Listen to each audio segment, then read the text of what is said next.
اعوذ باللہ من الشیطان الرجیم بسم اللہ الرحمن الرحیم اللہم صلی علی سیدنا مولانا محمد وعلی آلہ وصحبہ وبارک وسلم۔ تمام تعریفیں رب العزت کی ہیں جو تمام جہانوں کو پالنے والا ہے۔ میں ہوں حکیم عامر شہزاد ڈسکا سے۔ ناظرین کرام، میں آپ کی خدمت میں حکمہ قدیم کا مالجاتی رجحان، ان کی گہری فکر، امراض کے دفع کے لیے اور حفظان صحت پر ان کا فلسفہ اور ان کے اقوال اور ان کے مالجاتی واقعات جو بہت ہی سبق آموز ہوتے ہیں، آپ کی خدمت میں لے کر حاضر ہوتا ہوں۔ تو جتنے بھی میرے دوست احباب چینل پر نئے ہیں وہ چینل کو سبسکرائب ضرور کیا کریں، بیل آئیکن کو ضرور پریس کیا کریں تاکہ ہر نئی آنے والی ویڈیو کو نوٹیفیکیشن ملتا رہے۔ تو ناظرین کرام، ساتھ میں جڑی بوٹیوں کی صحیح شکل و صورت، ان کے صحیح نام، ان کے صحیح فائدے آپ کی خدمت میں عرض کرتا ہوں۔ تو ناظرین کرام، اس ویڈیو میں خاص طور پر میں بات کرنے جا رہا ہوں دماغی کمزوری پر، کہ دماغی کمزوری سے کیسے بچا جائے۔ ناظرین کرام، دماغ ایک ایسا عضو ہے جو کہ انسانی جسم کا سلطنت کا بادشاہ مانا جاتا ہے، یعنی جس کے اندر عقل جیسی نعمت جو ہے وہ دماغ کے ہی اندر رہتی ہے، اور دماغ کا تعلق پورے جسم سے ناظرین کرام پٹھوں کی وجہ سے ہے جو پورے جسم میں پھیلے ہوئے ہیں۔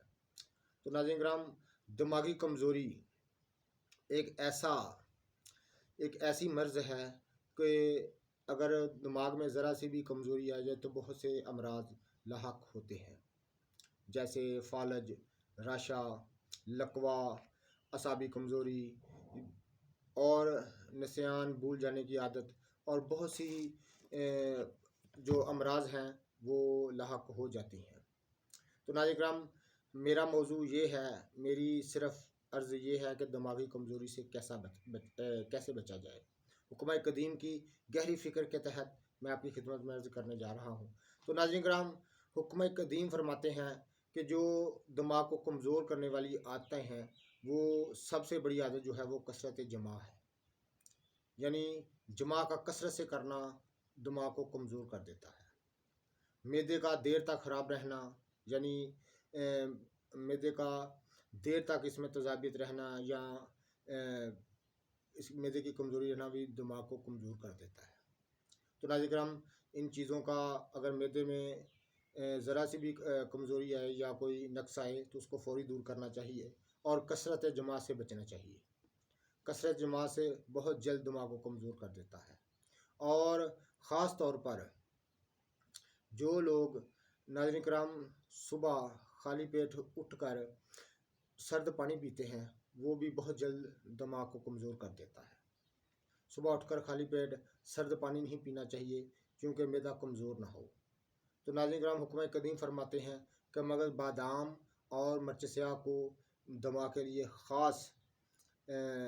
دماغ کے ساتھ ان کا خاص تعلق ہے، تو ان کا کثرت سے استعمال کرنا چاہیے۔ رات کو سوتے وقت 4 یا 5 دانہ مغز بادام کے اور 2-3 کالی مرچ چبا کر اوپر سے پانی پی لینا چاہیے۔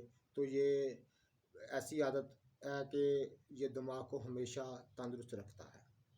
تو دماغی کمزوری سے وسیع کوشش کرنی چاہیے کہ دماغی کمزوری سے بچا جائے۔ تو ناظرین کرام، کثرت جمع کی عادت، تو تمباکو نوشی کی عادت، اور دیر تک رات کو جاگتے رہنے کی عادت، یہ دماغ کو کمزور کر دیتی ہیں۔ تو دماغی کمزوری کی میں آپ کی خدمت میں عرض کر چکا ہوں۔ اگر دماغ میں کمزوری آئے گی تو ناظرین کرام بہت سے امراض لاحق ہوتے ہیں، فالج، راشا، لقوا، اعصابی کمزوری، سر درد، اور دماغ میں ردی مواد کا جمع ہونا، یعنی خلط ردی کا جمع ہو جانا، پھر ایسی علامتیں پیدا ہوتی ہیں۔ اس کے بعد پھر بہت ساری امراض جو ہیں وہ لاحق ہو جاتی ہیں، جیسے اللہ تعالیٰ اپنی پناہ میں رکھے، پاگل پن بھی اسی عضو کا مرض ہے، اور اللہ تعالیٰ نے جو بصیرت دیکھنے کی رکھی ہے وہ بھی اسی سے تعلق ہے، سونگھنے کی بھی بصیرت اسی عضو سے تعلق رکھتی ہے، اور سننے کی بھی جو طاقت ہے وہ بھی اسی عضو سے رکھتی ہے، ذائقہ چکھنے کی جو قوت ہے وہ بھی اسی عضو سے تعلق رکھتی ہے۔ تو دماغ کی کمزوری دراصل انسان کی تمام جو بیماری ہیں اس کا موجب بنتی ہیں۔ تو ناظرین کرام، دماغی کمزوری سے کوشش کرنی چاہیے بچا جائے، کثرت جماع کی عادت چھوڑنی چاہیے، تمباکو نوشی کی عادت چھوڑنی چاہیے، اور رات کو دیر تک جاگنا یہ بھی دماغی کو کمزور کرنے میں کوئی کسر نہیں چھوڑتا۔ تو اس لیے رات کو دیر تک جاگنے کی عادت چھوڑنی چاہیے اور ان چیزوں سے بچنا چاہیے تاکہ دماغ میں کمزوری نہ آئے۔ تو دیر تک معدے کا خراب رہنا بھی دماغ کو کمزور کر دیتا ہے۔ تو ناظرین کرام، ان تمام چیزوں سے بچنا چاہیے تاکہ دماغی کمزوری نہ ہو۔ اگر دماغ میں کمزوری آئے گی تو دیکھنے کی جو قوت ہے، بصارت ہے، وہ بھی کمزور ہو جائے گی، سونگنے کی جو قوت ہے وہ بھی کمزور ہو جائے گی۔ اس طرح بہت سے امراض جو دماغ سے تعلق رکھتے ہیں وہ پیدا ہو جاتے ہیں۔ تو ناظرین، اعصابی کمزوری، فالج، رشا، یہ تمام امراض ان کا گہرا تعلق دماغ سے ہے۔ اگر دماغ میں کمزوری آئے گی تو یہ امراض کوئی نہ کوئی پیدا ہو سکتا ہے۔ تو اللہ تعالیٰ ہمیں اپنے حفظ و امان میں رکھے۔ تو ناظرین کرام، جتنے بھی میرے دوست احباب چینل پر نئے ہیں وہ چینل کو سبسکرائب ضرور کیا کریں، بیل آئیکن کو ضرور پریس کیا کریں۔ تو ناظرین کرام، ہمارا آپ نمبر نوٹ کر لیجئے گا، جس شخص نے بھی ہمارے ساتھ رابطہ کرنا ہو، کسی مشورے کے متعلق کوئی مشورہ کرنا ہو تو ہمارے ساتھ کر سکتا ہے۔ 030685988098 یہ ہمارا نمبر ہے، اس نمبر پر آپ رابطہ کر سکتے ہیں۔ تو ناظرین کرام، جتنے بھی میرے دوست احباب ہیں وہ ویڈیو کو شیئر ضرور کیجیا کریں اور بیل آئیکن کو ضرور پریس کیجیا کریں، چینل کو سبسکرائب ضرور کیا کریں۔ اللہ حافظ۔